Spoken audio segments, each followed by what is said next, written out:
자, 다소 출신 사울, 빌립보서 3장 4절에서 9절의 말씀으로 여러분과 함께 나누고자 합니다. 지금 김 목사님께서 구약설교 중심으로, 구약의 인물 중심으로 설교를 하셨는데, 저도 신약에 나오는 인물인 바울에 대해서 여러분과 함께 나누고자 합니다. 저는 성경의 인물 중에서 세 사람의 롤 모델이 있는데, 첫 번째는 이방 여인으로 하나님을 경외했던 룻입니다.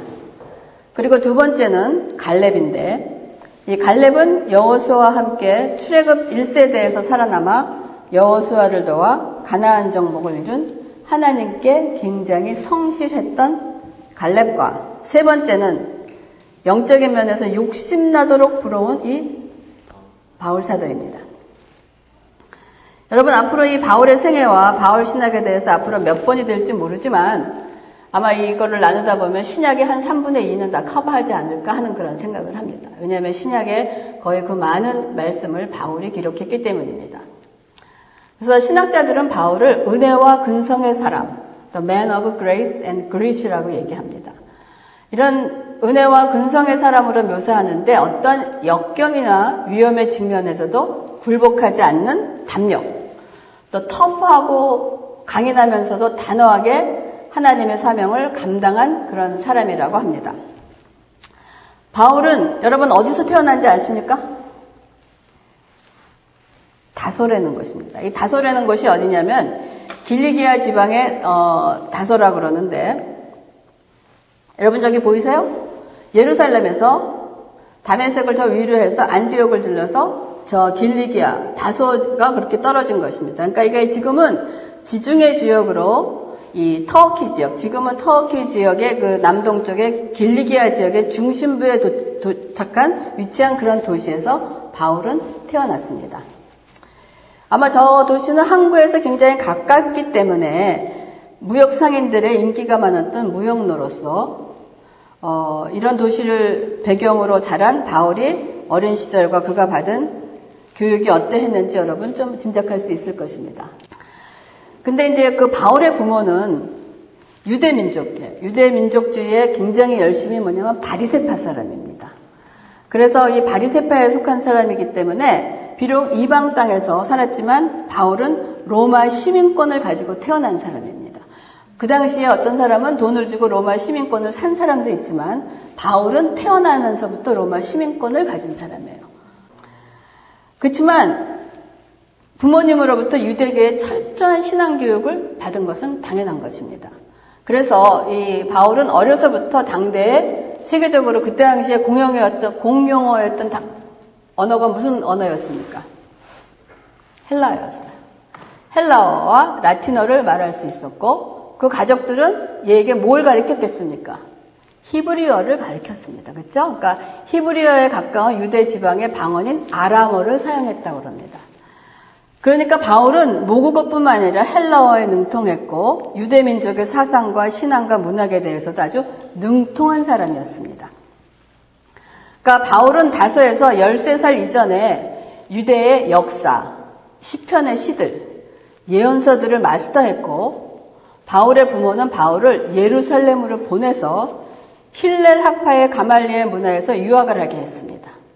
그러니까 모국으로 보낸 거예요. 그래서 여러분은 여기서 가말리엘이라는 사람은 나중에 이제 사도행전에도 나오지만, 가말리엘은 유대의 힐렐이라고 하는 사람의 유명한 율법학자가 있는데 그 사람의 손자입니다. 그래서 이 가말리엘이라는 사람은 산헤드린 회원의 회원으로고 또 바울의 스승이었다는 거예요. 그러니까 가말리엘의 제자라 한다는 것은 율법에 있어서는 권위 있는 스승 밑에 가서 지금 유학을 하고 있다는 그런 얘기를 하고 있는 거예요. 그러니까 지금 여러분 이 바울의 이 어린 시절과 모든 그가 갖고 있는 백그라운드를 지금의 여러분의 생각으로 한번 비교하면서 바울이 어느 위치에 있나 한번 생각해 보세요. 그래서 바울은 그곳에서 구약의 본문의 수많은 말씀을 가능한 의미로 드러날 때까지 본문을 쪼개는 법을 배웠다는 거예요. 이게 무슨 말이냐면, 저는 히브리어를 정확하게 다 알지 못하지만 우리가 조금 배워봤잖아. 그 히브리어가 갖고 있는 한 단어에 그거를 쪼개서 그거가 의미하는 것이 무엇인가를 철저하게 공부했던 사람이에요. 그리고 이 사람이 그렇게 되니까 어떻게 됩니까? 구약에 능통한 자가 된 거예요. 그러니까 이 구약에 능통한 자가 돼서 나중에 신약을 쓸 때 그 능통이 모두 다 뒷받침을 해서 신약을 쓸 수 있는 바울이 됐다는 거예요. 그리고 이 사람이 또 뭘 공부했냐? 문답식으로 토론을 하는 거예요. 어떤 게 질문이면 토론의 형식에서 응답할 수 있는 거. 또 설명하는 거. 이런 것도 배웠다고 합니다. 그래서 그는 동료들보다 월등하게 뛰어남으로 나중에 산헤드린의 일원으로 유대인의 지도자가 될 만한 지성을 모든 것을 갖추었다라고 합니다. 그리고 오늘 읽은 것처럼 바울도 말하기를 나는 8일 만에 할례를 받고, 자, 할례 받은 사람이에요. 이스라엘의 족속이고 베냐민 지파고 히브리인 중에 히브리인이고 율법으로는 바리새인이요 열심으로는 교회를 박해하고 율법의 의로는 흠이 없는 자라라고 얘기해요. 자, 대단한 스펙의 소유자입니다. 오늘날로 얘기하면 굉장한 스펙의 소유자인 거예요. 또 누가는 후가 아니고 의사 누가복음을 쓴 누가. 그 사람이 말하기를 바울은 텐트 메이커라 그래요. 그러니까 이제 그 아버지가 장막의 제주자였다고 했기 때문에 이 집은 또 부유한 가정, 그러니까 가정도 넉넉한 삶을 살았던 것으로 보입니다. 근데 이렇게 지금 보니까 엄치나갔죠, 그렇죠? 엄치나갔고 반듯해 보이는 바울이 성경에 처음으로 등장하는 모습은 지금까지 설명한 것과는 전혀 다른 모습으로 나타납니다. 은혜와 권능에 충만한 사람, 지혜와 성령으로 말하는 사람, 천사의 얼굴 같다고 묘사된 누굴까요? 스데반입니다. 그 스데반을 유대인들이 돌로 쳐 죽이는 사건의 현장에서 만나는 것이 우리가 성경에서 만나는 바울과의 첫 만남입니다. 여러분, 스데반이 죽게 된 이유는 그리스도에 대한 확고한 입장과 유대인들의 잘못을 날카롭게 지적하는 그의 설교를 듣고 있던 유대인들이 이를 갈 정도로 더 이상 참을 수가 없어 분노에 가득 차게 되자 마침내 유대인들은 스데반을 어떻게 하냐? 길거리로 패대기를 칩니다. 그리고 북쪽문을 통해서 밖으로 끌고 가서 숨을 거둘 때까지 돌로 쳐서 죽였다고 사도행전 7장에 기술을 하고 있습니다. 그런데 바울은 이 모든 과정을 지켜보면서 스데반을 살해한 자의 옷을 들고서 으르렁대는 폭도들 가운데 서 있었다라고 성경은 기록합니다. 사도행전 7장 57절에서 58절입니다. 그들이 큰 소리를 지르며 귀를 막고 일제히 그에게 달려들어 성 밖으로 내치고 돌로 칠세 증인들이 옷을 벗어 사울이라 하는 청년의 앞에 발에 두니라 라고 얘기하고 있습니다. 여기 한번 상상을 해보세요. 그들이 막 소리 지르고 귀를 막고 막 달려들고 얼마나 잔인한 그런 모습이 좀 상상되지 않습니까? 여기 옷을 벗어 사울이라 하는 청년의 발 앞에 두니라 라고 하는 표현은 행동을 주동하는 우두머리, 한 행동의 책임자로 여러분 이해하시면 됩니다. 이 사람이 실행은 하고 있지 않지만 그 행동을 허가하면서 그들을 진두지휘한다라고 볼 수가 있는 거예요. 그리고 여기 청년이라고 말하는 것으로 봐서 그 나이를 한 25세에서 35세로 우리가 추정할 수가 있습니다. 바울은 어떤 사람이냐면 예수라는 이름을 아주 증오한 사람이에요. 그러니까 너무나 증오했기 때문에 스스로 하나님께 맹세까지 하면서 그리스도인들을 핍박하고 죽이는 잔인한 박해자였던 것입니다. 이렇게 스데반의 죽음을 마땅히 여기며 그의 잔인한 살해에 동참했던 사울이 오랜 시간이 흐른 뒤에 바울이 고백한 것이 있습니다. 나의 나된 것은 다 하나님의 은혜다라고 고백합니다. 아마 이 사울의 과거 그 흑역사 를 음미해 본다면 이 사람이 은혜를 강조하는 이유는 우리가 조금 음미할 수 있을 것입니다. 그런데 이런 바울에게 사도행전 9장에서 그의 일생의 역사적인 반전이 일어납니다. 여러분, 바울이라고 그러고 사울이라고 얘기하는데 다 똑같은 거예요. 사울은 히브리식 발음이에요. 그리고 바울은 로마식의 발음이기 때문에 사울이나 바울이나 같은 얘기인 것입니다.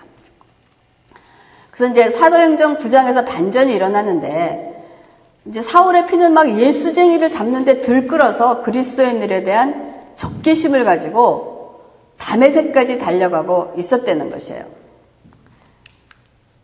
여러분 잘 보이지 않지만 예루살렘에서 저기 위에까지 다마스커스라고 되어 있어요. 영어로는 다마스커스고 다메섹이라고 합니다. 여기서 지금 이 바울이 이제 그리스도인을 잡으러 이제 달려간 거리입니다. 유대학자, 역사학자 요세푸스에 의하면 당시 이 다메섹에는 유대교의 변절자, 즉 유대인이었지만 예수를 믿게 된 유대인들이 예루살렘을 도망쳐서 다메섹에서 많이 피신해서 살았다고 역사학자가 기록을 하고 있습니다. 그러니까 사울이 어떻게 했어요? 위협과 살기가 등등한 바울은 이들을 모조리 잡아서 유대 법정에 끌고 오겠다는 단호한 계획을 세우고 올라가는 중이었어요. 그런데 하나님은 바울과 전혀 다른 어떠한 계획을 가지고 계셨습니다. 그러고 난 다음에 9장 3절에서 4절, 사울이 길을 가다가 다메섹에 가까이 이르더니 호련히 하늘로부터 빛이 그를 둘러 비치니라. 땅에 엎드려져 들음에 소리가 있어 이르시되 사울아 사울아 내가 어찌하여 나를 박해하느냐 하는 거다. 이런 사건이 지금 벌어집니다.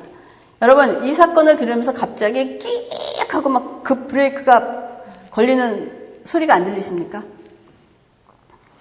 이 순간 마치 하나님께서 위협과 살기로 가득 차서 질주하는 사울의 목덜미를 확 잡는 것 같아요. 뭐라고요? 사울아, 이제 그만해. 그만하면 이만하면 됐다. 여기까지다 라고 말씀하시는 것 같아요.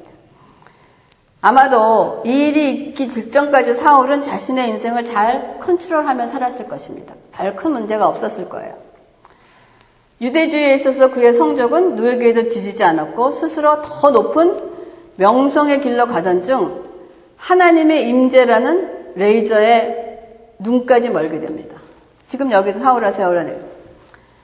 그리고 그의 여정을 멈추면서 땅에 엎드려졌다고 사도행전 9장 8절에서 9절은 기록하고 있습니다.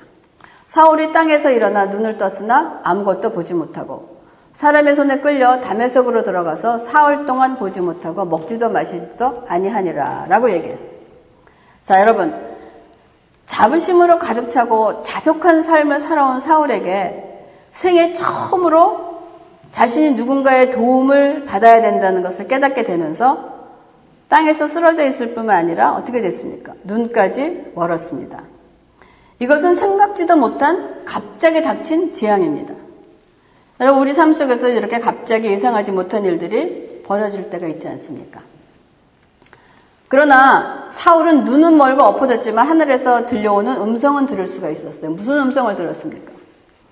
사울아 사울아 내가 어찌하여 나를 핍박하느냐. 여러분이 만약에 바울이라면 이 소리를 들을 때 무슨 생각이 드시겠습니까? 갑자기 이게 무슨 말인가 하는 그런 생각이 들어요.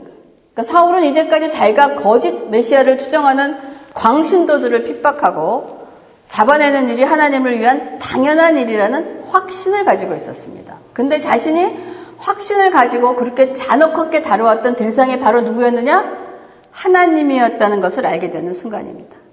결국 이것은 무슨 말이냐? 자신을 형성하고 있던 그 모든 세계가 무너지는 순간입니다. 여러분, 이 순간 사울의 머리를 상상해 본다면 아마도 엄청난 혼란과 당황스러움과 아마 두려움 등으로 휩싸였을 것입니다. 결국 눈이 멀고 난 후에야 전에는 보지 못하고 듣지 못했던 그분의 음성을 듣게 된 사울은 내가 나를 어찌하여 핍박하느냐 하는 것에 대한 대답을 합니다. 그 대답이 사도행전 9장 5절입니다. 대답하여 주여 누구시나이까? 이르시되 나는 내가 박해하는 예수라 라고 얘기합니다.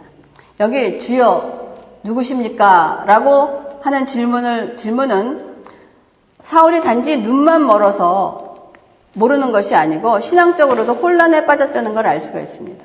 내가 지금까지 믿고 있던 하나님이 누구라고 생각을 했는데 이게 무엇인가? 그러니까 여기서 주여 누구십니까? 라고 물어보는 것입니다. 그러니까 이제까지 내가 알고 믿었던 것은 다 무엇이더냐 하는 자신의 세계가 무너지는 순간으로 사람들은 이 순간을 바울의 회심하는 순간이라고 얘기를 합니다. 여러분, 주여 누구십니까? 라는 질문에 나는 내가 핍박하는 예수라 하는 대답은 깊은 혼란 속에 빠진 바울을 어떻게 했습니까? 강타했을 것입니다. 왜냐하면 이거 everything is messed up이기 때문에 깡그도 하지 못했던 거예요. 결국 이 말씀이 그를 변화시켜 하나님에 대한, 예수님에 대한, 부활에 대한, 그리고 예수를 따르는 사람에 대한 모든 것이 바꾸어지게 되는 그런 계기가 되었습니다. 이렇게 사울의 회심은 다메섹으로 가는 길 위에서 일어났습니다. 그래서 사울은 예수와 만난 다메섹 사건에 대해서 사도행전 26장에 가면 흥미로운 회상을 하고 있습니다. 사도행전 26장 14절에 우리가 다 땅에 엎드러짐에 내가 소리를 들으니 히브리 말로 이르되 사울아 사울아 내가 어찌하여 나를 박해하느냐 가시체를 뒷발질하기가 내게 고생이니라 라고 얘기합니다. 이 말씀은 바울이 이제 사도행전 26장이면 거의 끝나갈 때가 되는 것입니다. 아그리빠 왕 앞에서 예수를 증거하면서 한 말인데 예수님께서 사울에게 가시체를 뒷발질하느라 고생이 많다라고 합니다. 여러분 가시체가 뭔지 아십니까? 저도 본 적은 없어요. 근데 보니까 이렇게 생겼는데 가시체라는 것이 가느다란 목재로 만들어갖고 한쪽 끝은 뭉툭하고 한쪽 끝은 뾰족한데 농부들이 말 잘 안 듣는 황소를 움직이게 하는데 뾰족한 부분을 사용한답니다. 그러니까 이제 밭을 갈잖아요. 그러면 이제 앞으로 징기 밀고 가야 되는 잘 안 가면 저 뾰족한 것으로 황소를 친대요. 그러면 이제 아파서 간다는 거야. 근데 가끔 그거를 치면은 앞으로 잘 가는 황소도 있는데 가끔 황소가 가시체를 뒷발질하는 황소가 있대요. 왜 나를 찌르냐 이거지. 왜 찌르냐 하고. 근데 뒷발질하면 할수록 가시체가 더욱더 살에 깊이 파고 들어가서 더 고통을 줄 뿐이라는 것입니다. 그렇기 때문에 여기서 여러분 가시체의 역할은 어떤 경고의 사인입니다. 그렇죠? 그러니까 한 옐로우 카드 정도라고 생각을 하면 되는 거야. 너 이거 옐로우 카드야 하는 그런 정도란 말이에요. 근데 가시체를 뒷발질 한다는 것은 어쩌면 옐로우 카드에서 그 레드 카드를 부르는 그런 짓이라고 볼 수 있습니다. 여러분 우리가 사울의 회심은 우리가 보기에는 갑작스럽게 길거리에서 이루어질 것 같이 보이는데 정말 그럴까요? 여러분들도 여러분이 회심한 거듭나는 순간, 예수를 만나게 된 순간을 한번 생각해 보면 어느 날 갑자기 이루어진 걸까요? 저는 바울의 회심뿐만 아니라 우리 모두에게도 우리가 느끼지 못하는 하나님의 준비 기간을 통해서 하나님의 때에 회심이 우리에게 일어난 것이라고 믿습니다. 즉 하나님께서 가시체로 찌르시면서 오래전부터 사울에게 역사하시면서 무언가 사인을 주셨다는 거예요. 여러분의 삶 속에서도 저의 삶 속에서도 분명한 이 가시체가 있습니다.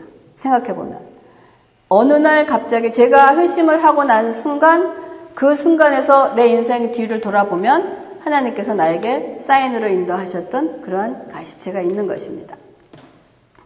그러면 주께서 사울을 이 회개의 장소까지 이끄신 데 사용하신 가시체가 무엇이었는가 한번 그 생각을 해봅니다. 첫 번째는 예수님의 삶과 말씀이라는 가시체가 사울에게 있었습니다. 바울은 예수님께서 지상에서 사역하실 때 직접 만난 기록은 성경에 없습니다. 하지만 예수님의 말씀과 예수님에 대한 얘기는 많이 들었을 것입니다. 그리고 사울에게는 이 예수님의 말씀과 예수님의 사역이 몹시도 거슬렸을 거예요. 그가 생각하기에는 이렇게 거짓 선지자가 많은 사람의 인기를 잊고 있는 것이 있을 수가 있는가? 어떻게 이렇게 인기를 얻고 있는가? 이 말도 안 되는 일은 사탄이 하는 짓이다라고 생각을 하고 있었을 것입니다. 그럼에도 불구하고 예수님의 사역은 사울의 마음속에 인상 깊게 새겨졌을 것입니다. 바울에게는 이러한 예수님의 삶과 말씀이 아주 언짢게 들리고 불편했지만은 그에게는 분명한 가시체였습니다. 두 번째는 스데반의 평화로운 죽음이라는 가시체입니다. 구절이 여러분 좀 길지만 잘 음미하면서 한번 들어보시기 바랍니다. 사도행전 7장 54절에서 60절입니다. 그들이 이 말을 듣고 마음에 찔려 그를 향하여 이를 갈거늘. 스데반의 설교를 듣고 지금 유대 사람들의 반응입니다. 스데반이 성령 충만하여 하늘을 우러러 주목하여 하나님의 영광과 및 예수께서 하나님 우편에 서신 것을 보고 말하되 보라 하늘이 열리고 인자가 하나님 우편에 서신 것을 보노라 한대. 그들이 큰 소리를 지르며 귀를 막고 일제히 그에게 달려들어 성 밖으로 내치고 돌로 칠세 증인들이 옷을 벗어 사울이라 하는 청년의 발 앞에 두니라. 그들이 돌로 스데반을 치니 스데반이 부르짖어 이르되 주 예수여 내 영혼을 받으시옵소서 하고 무릎을 꿇고 크게 불러 이르되 주여 이 죄를 그들에게 돌리지 마옵소서 이 말을 하고 자니라. 여러분 이 끝 부분을 보면서 누구가 생각이 납니까? 예수님 생각나죠? 그렇죠? 저들이 무엇을 하는지 알지 못하니 저들의 죄를 용서해 주십시오. 라고요. 여러분, 사울의 심기를 불편하게 한 것은 스데반의 죽음이 아닙니다. 왜냐하면 사울이 생각할 때는 스데반은 마땅히 죽어야 된다고 생각을 했기 때문에. 근데 그를 불편하게 하는 것은 스데반의 죽는 모습이었습니다. 아마도 이 사건 이후에도 바울에게는 문득문득 천사처럼 환히 빛나는 스데반의 모습이 아마 이렇게 막 스쳐갔을 것 같아요. 가끔. 그리고 주 예수여 내 영혼을 받으시옵소서 하는 그 무릎을 꿇고 크게 불어 이르되 주여 이 죄를 그들에게 돌리지 마옵소서 하는 말이 사울의 귓가를 아마 맴돌았을 것입니다. 그러면서 도대체 이게 뭔가 하는 그런 생각이 아마 있었을 것입니다. 그럼에도 불구하고 바울은 굽히지 않고 그의 발걸음을 예수쟁이를 잡으러 어디로 갑니까? 다메섹을 향해서 갔던 것입니다. 그러나 바울에게 굽히실 하나님이 아니십니다. 바울이 다메섹까지 올라간다고 이제 하나님의 때가 가까워지는 거죠. 그래서 끈질긴 하나님의 인내심으로 결국 사울은 코너에 붙여서 결국은 졌다라는 항복을 받아내신 사건이 다메섹에서 일어나는 것입니다. 여러분, 우리가 기억해야 될 것은 하나님께서 사울만 찌르시는 것이 아니에요. 우리도 끊임없이 찌르고 계시다는 거예요. 여러분이 그 찌름을 받을 때 기억하시고 이거 옐로 카드구나 하고 레드 카드 받기 전에 빨리빨리 수습을 하셔야 된다는 거예요. 왜냐하면 하나님은 우리가 그분을 절대적으로 신뢰할 때까지, 우리가 기꺼이 그분께 굴복할 때까지 인내하시며 집요하지만 신실하게 가시채로 우리를 찌르실 것입니다. 그래서 가시채를 뒷발질한다는 것은 즉 하나님께 반항하는 거예요. 하나님께 반항하는지 얼마나 어리석은 것임을 알게 될 인생의 어느 시점까지 하나님께서 우리를 구속으로 이끌어 가실 것입니다. 여러분이 옐로카드에서 승복하지 않으면 그것까지 끌고 가신다는 거예요. 이렇게 구속으로 몰린 사울의 얘기는 이제 계속이 됩니다. 그러니까 아무것도 보이지 않는 사울은 일어나 사람의 손에 이끌려 다메섹으로 들어가서 4월 동안 보지도 먹지도 마시지도 못했다고 성경은 말하고 있어요.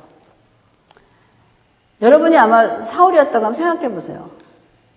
모든 것을 다 가졌던 사람이 어느 날 갑자기 눈이 안 보인다는 것만으로 캄캄했을 거예요. 그리고 사흘이라는 기간이 바울에게는 어떤 시간이었을까요? 아마도 평생을 살아온 시간보다 더 길게 느껴졌을 것 같아요. 그래서 성경은 뭐라고 되어 있느냐? 사울이 기도했다라고 얘기하고 있습니다. 사울이 할 수 있는 거는 그래도 그가 믿고 있는 하나님은 하나님이시기 때문에 사울은 기도했다라고 성경은 얘기하고 있습니다. 사도행전 9장 10절에서 12절에 보면 그때에 다메섹에 아나니아라 하는 제자가 있더니 주께서 환상 중에 불러 이르시되 아나니아야 하시거늘 대답하여 주여 내가 여기 있나이다 하니 주께서 이르시기를 일어나 직가라 하는 거리로 가서 유다의 집에서 5사람 사울이라 하는 사람을 찾으라. 그가 기도하는 중이니라. 그가 아나니아라 하는 사람이 들어와서 자기에게 안수하여 다시 보게 하는 것을 보았느니라 하시거늘 라고 말씀을 하고 있습니다.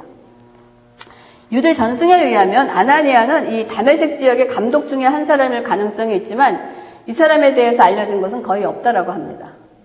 이런 아나니아가 하나님께서 환상을 통하여 직가라 하는 거리로 가서 5사람 바울을 찾아 그가 다시 볼 수 있게 안수하여 주라고 얘기합니다. 이런 환상의 말씀을 들은 아나니아는 어떤 반응을 나타낼까요? 아멘, 주여 하고 갔을까요? 제 청에는 갔을 거라고 고개를 끄덕끄덕거리는데 어느 씨는 갔을 것 같아요? 아멘? 전 아마 이런 생각을 들었을 것 같아요. 그냥 눈먼 상태로 기도하고 있으면 눈먼 상태로 하는 그냥 놔두세요. 주님, 그가 어떤 사람인지 아시지 않습니까? 죽지 않고 눈만 먼 것도 참 은혜입니다. 하나님은 참으로 자비가 넘치십니다. 그가 우리에게 어떻게 했는지, 얼마나 많은 사람을 죽였는지, 스데반이 돌로 맞아 죽는 거 잊으셨습니까? 저라면 이렇게 얘기했을 것 같아요. 이게 마땅한 우리의 반응 아니겠습니까? 근데 주님의 대답은 사도행전 9장 15절에 주께서 이르시기를 가라. 이 사람은 내 이름을 이방인과 임금들과 이스라엘 자손들에게 전하기 위하여 택한 나의 그릇이다 라고 말씀하십니다. 주님의 응답은 가라입니다. 그러나 주님도 납득하지 못하는 아나니아의 생각에 대해서 알고 계십니다. 우리가 하나님께 어떠한 이런 우리의 그런 어떠한 이런 걸 얘기할 때 주님도 우리를 알고 계세요. 그래서 어떨 때는 그거를 우리에게 돌이키고 우리에게 생각을 말씀해 주시기도 합니다. 그렇기 때문에 아나니아의 생각의 관점을 바꿔주시기 위해서 뭐라고 말씀하십니까? 이 사람은 내 이름을 이방인과 임금들과 이스라엘 자손에게 전하기 위하여 택한 나의 그릇이다 라는 주님의 계획을 말씀해 주신다는 것입니다. 우리는 어떨 때는 이런 하나님의 계획을 납득하고 받아들이기가 어려웠을 아나니아의 입장을 여러분 생각할 수 있습니다. 이해할 수 있습니다. 죄 없는 그리스도인들을 무자비하게 잡아 죽였고 스데반의 죽음에서도 동참한 사람을 주님의 사도로 쓰시겠다니 좋은 사람도 많고 많은데 왜 하필이면 이 사람을 쓰느냐 이거예요. 이런 생각이 듭니다. 그러나 이런 질문이 올라오는 것은 당연하지만 우리가 여기서 먼저 주목해야 할 단어가 무엇이냐? 택한 나의 그릇이다라고 하는 택함입니다. 하나님의 택하심이라는 것입니다. 하나님의 택하심에는 어떠한 조건이 없습니다. 그리고 하나님께서 계속해서 아나니아의 일을 돕기 위해서 하나님의 계획에 대한 정보를 더 공개하시는데 그게 사도행전 9장 16절입니다. 그가 내 이름을 위하여 얼마나 고난을 받아야 할 것을 내가 그에게 보이리라 하시니라. 그가 나의 택한 그릇이다 라고 얘기하면서 그가 내 이름을 위하여 얼마나 고난을 받아야 할 것을 내가 그에게 보이리라. 이걸 보고 지금 태옥 씨가 한숨을 내쉬고 있어요. 아이고. 여러분, 이거를 보면서 참 여러 가지 생각이 듭니다. 그렇죠? 이건 사울에게만 얘기하는 얘기가 아니에요. 여러분, 한 영혼의 회심은 순간의 기적이지만은 여러분, 한 성도가 빚어지는 것은 평생의 과제입니다. 우리는 한순간 거듭나는 순간을 맞이하지만 그 순간으로 끝나는 것이 아니고 우리가 하나님의 사람으로 만들어 가기에는 평생에 이루어져야 될 과제가 바로 이것인 것입니다. 고난과 역경과 고통의 도가니는 하나님의 사나운 황소들을 길들이는 터전이며 그리스도인들이 겸손과 동정과 인격과 인내와 자비를 베푸는 하나님의 학교입니다. 그러니까 여러분 우리가 다 같이 황소이긴 황소인데 아주 싸나운 황소가 되겠습니까? 아니면 그래도 조금 한마디만 들으면 돌이키는 황소가 되겠습니까? It's up to you. 우리가 주님의 이름을 위하여 고난을 받아야 할 이유는 어떨 땐 다 이해하지 못합니다. 왜 내가 이러한 일을 당해야 되나? 왜 내가 이런 일을 겪어야 되나? 다 이해할 수는 없습니다. 그러나 고난은 이 험한 세상을 향한 하나님의 은혜의 도구가 되도록 우리를 준비시키는 하나님의 전능하신 계획의 일부라는 것은 확신합니다. 하나님의 말씀에 순종한 아나니아가 사울을 찾아가서 그에게 형제라 부릅니다. 이거 형제요 그러고 얘기하는 것은 그렇게 쉬운 일이 아니에요.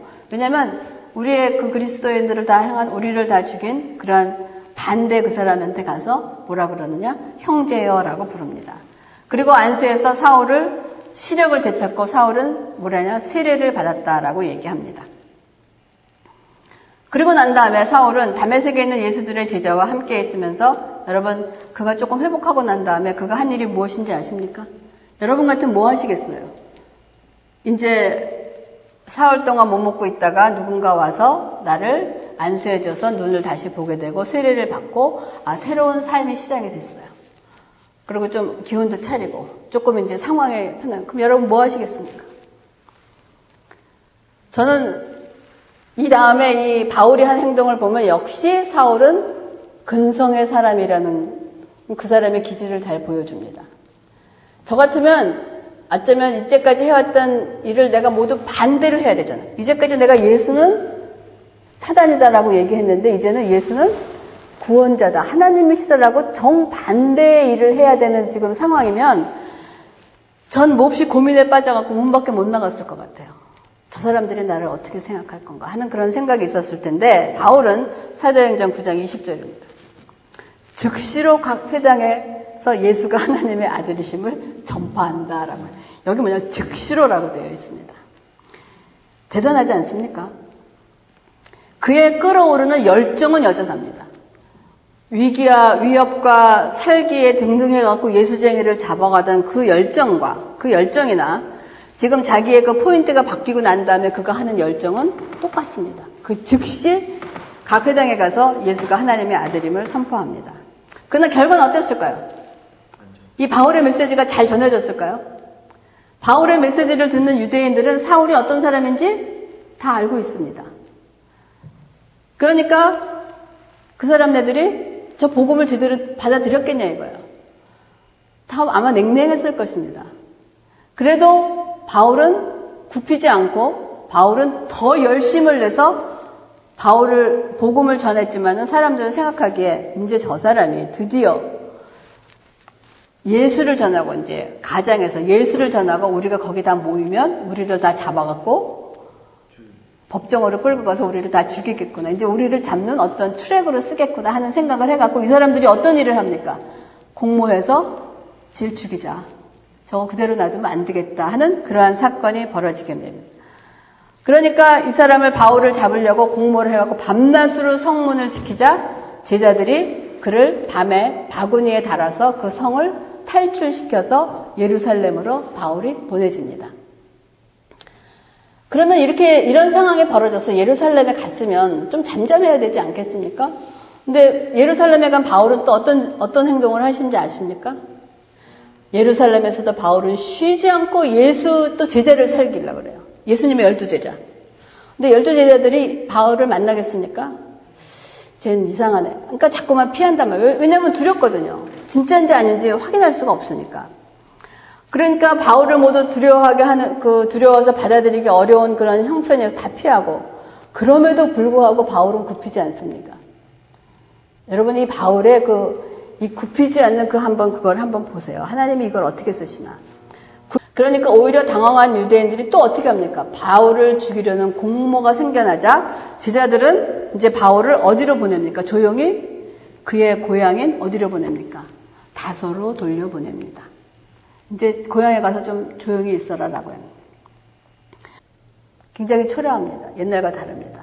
근데 또 바울의 심령에는 예수님과 놀라운 기적적인 만남을 통해서 새롭게 태어나서 내가 지금 예수를 선포하는데 이거 가는 곳마다 배척을 당하고 오히려 죽음을 당할 생각이 나니까 고향으로 돌려보냄을 당한 그 무명의 사람에 대한 그 신세를 생각할 때 어떻게 돼요?